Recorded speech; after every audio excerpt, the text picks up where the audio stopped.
What's going on, everybody? So I've been getting a lot of questions on how to turn $1,000 into $2,000 and how much I really need to get started when investing in cars or things on Craigslist, OfferUp, and Facebook Marketplace. So I'm going to take you inside my computer and show you exactly what I do to achieve these goals on a daily basis. Come check this out. Now we are on Craigslist, a common platform that is used, but what we're going to typically talk about is how to buy something for a low price and sell it for a higher price using techniques that we use in the Flipping Wheels group chat and that we teach in the private Discord group. So again, I usually stick with vehicles. We can do motorcycles. You can do anything that you want technically and kind of use this method, but I'm going to start with cars and trucks. I'm going to show you guys exactly how I set my criteria and adjust things to fit what I'm looking for. So first, when you get on here, you can see this left hand side and you have many options. You have how far from your zip code. You can put the price, you can put the make and model and year, but I'm going to say we have $1,000. So I'm going to set my price range from $800 to avoid $500, $600 deals to minimize risk. And I'm going to go all the way up to $2,000 so I get a broad range of vehicles and I can filter through those and shoot offers and maybe I can get something good. So I'm going to do that. I'm not going to mess with the model and year. I'm not going to mess with the odometer right now. We can adjust that later if we need to.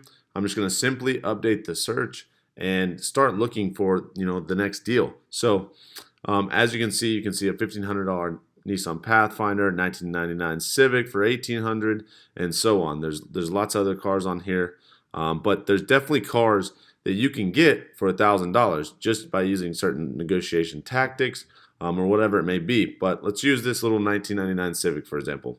The hood's definitely been repainted. That's okay. But a pro with a car like this is that a Honda Civic is well known. The audience will be very large, and they're known to be reliable. So you have a couple things going for it, and it's listed at $1,800. I think for a car like this, if you could get for $1,000, price it at $1,900 and take $1,700, then I think that's very doable based off the market in our area, and that's a quick $700 off just $1,000. So it's a 70% return, which is very good in my opinion. And you can do this upward, and as short as a week, 2 weeks, or 3 weeks, or you can go another option and drive it for a little bit and enjoy it. And then, whenever you get ready to sell it, you can sell it for a profit. So, you can keep miles off maybe your main vehicle and put miles on that. And, it really will help, and it's very, very beneficial, but we'll keep looking. It's pretty obvious. A lot of times you want to do, or there's two ways you can do it. You can wait for a really good deal, negotiate down even lower, or you can shoot a bunch of offers and maybe one will bite. So for example, let's say, this truck right here says mechanic special, but it's an F-150 99 four-wheel drive, $1,500. Let's say we say, hey, will you take $800 for it? They say no. Okay, but if we do that 20 times, someone's bound to say yes. Then we can pursue the deal, go pick it up, buy it, register it, get it all set up, get it back to the house, post it, and then just wait for the next buyer. It's very, very, all the work's done up front, and it's very, very easy to do after you've done the initial purchase. You just wait for the next buyer, and simply you can go do whatever you want to do throughout the day and resell it for a profit whenever you go to do so. So let's say you don't want to invest in vehicles because you only have $1,000, so you're going to come up with, or you could potentially deal with a lot of risk. So we're going to go into the motorcycles category right here, and we're going to show you another way to invest using the same techniques, but using it, with motorcycles and dirt bikes, which we still often do. And that's actually how a lot of us got started out, just by buying very cheap motorcycles and then selling them for a couple $100 profit, but it was almost double our money. So it was very exciting, very, very fun to do. And it's a very good way to compound your money, and so you can get to that point where you can invest in vehicles more often and minimize your risk. So now that we're inside, I'm going to type in motorcycles from 300, which would be very cheap on the low side, all the way up to 1,500. I'm not going to get that picky.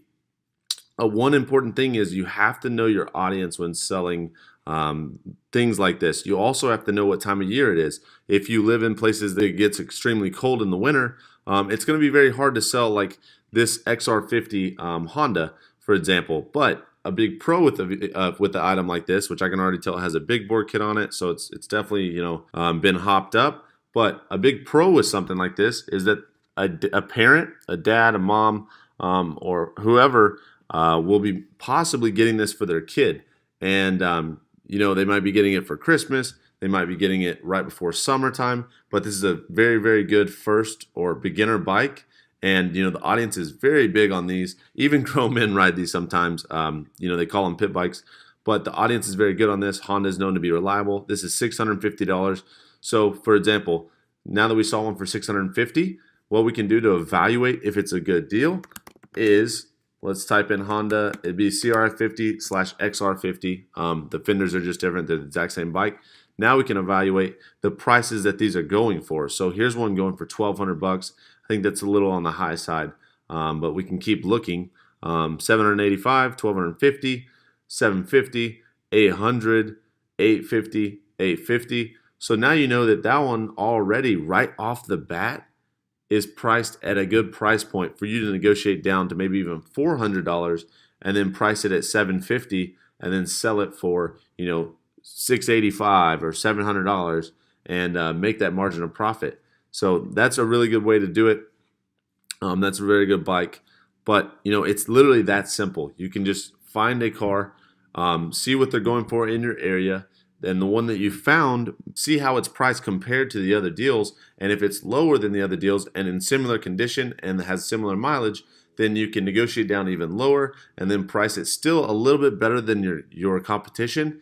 And then maybe they'll negotiate down from you just a little bit more, but you know, you build that margin of profit up front, and then you can sell it for a profit, maybe for $500 to $800 profit on a vehicle, or even more. But that's simply how you do it. I'm going to get off this screen, and I will see you guys in just a second.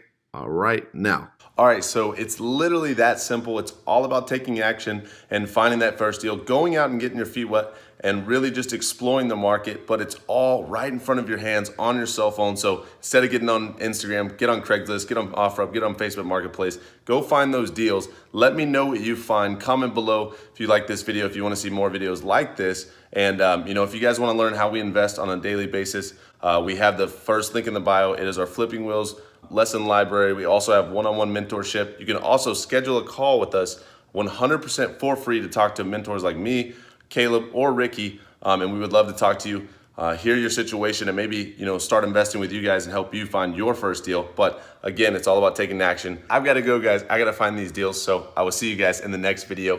Peace.